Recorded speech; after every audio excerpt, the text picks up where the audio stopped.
Russia is targeting Ukrainian cities in a wave of deadly airstrikes overnight. Officials in Ukraine say homes, businesses, and infrastructure right across the country have been hit. That's a rescue in Lviv, the city near Ukraine's western border with Poland. Officials say a boy was pulled from an apartment block, struck in the bombardment. The deadliest airstrike appears to have been hundreds of kilometers to the east on the outskirts of Ukrainian President Volodymyr Zelensky's hometown. Authorities say at least 6 people, including 2 children, are dead there. Julia Chapman is in London for us. Julia, so Ukraine says Russia launched dozens of missiles and hundreds of drones at its cities. Tell us more of what we know. Well, Angie, Ukraine was expecting this attack. Yesterday, we heard from Volodymyr Zelensky, the country's president, warning the country that Russia was preparing a massive bombardment. But that didn't mean that the Ukrainian military was able to intercept all of the 74 missiles and 284 drones that Russia launched overnight. As you say, Kryvyi Rih was one of the worst affected areas, the president's hometown, and just outside it, a residential building was struck directly, according to local officials, killing 6 people, among them 2 children. It is understood that there are still people trapped in the wreckage. So far, 8 are confirmed to have been injured.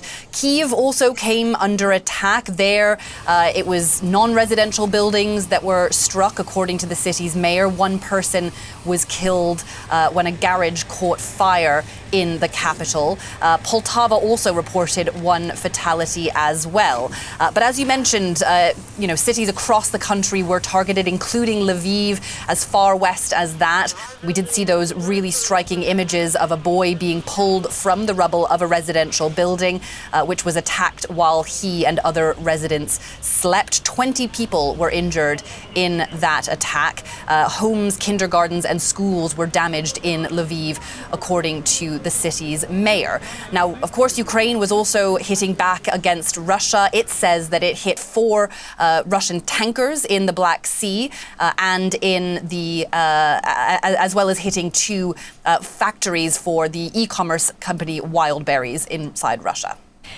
And Julia, Poland, I understand, a NATO member, scrambled fighter jets during the Russian attack on Ukraine. What happened?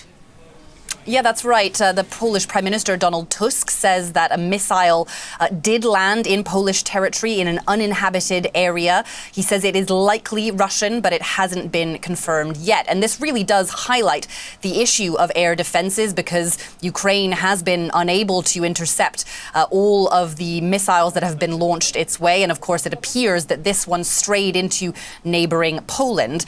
We've been hearing from Volodymyr Zelensky this morning talking about the challenge of the shortage of Patriot missiles used to shoot down those Russian missiles. And he says, given the critical shortage of air defense missiles from our partners, our warriors are accomplishing truly incredible things, demonstrating a very high level of professionalism. Zelensky was speaking with U.S. President Donald Trump about securing licenses to produce more Patriot missiles inside Ukraine itself. But that is a project that could take many years. And in the meantime, Ukrainian cities are still coming under fire, Angie. All right, we'll keep a close eye. Julia, appreciate this. Thank you.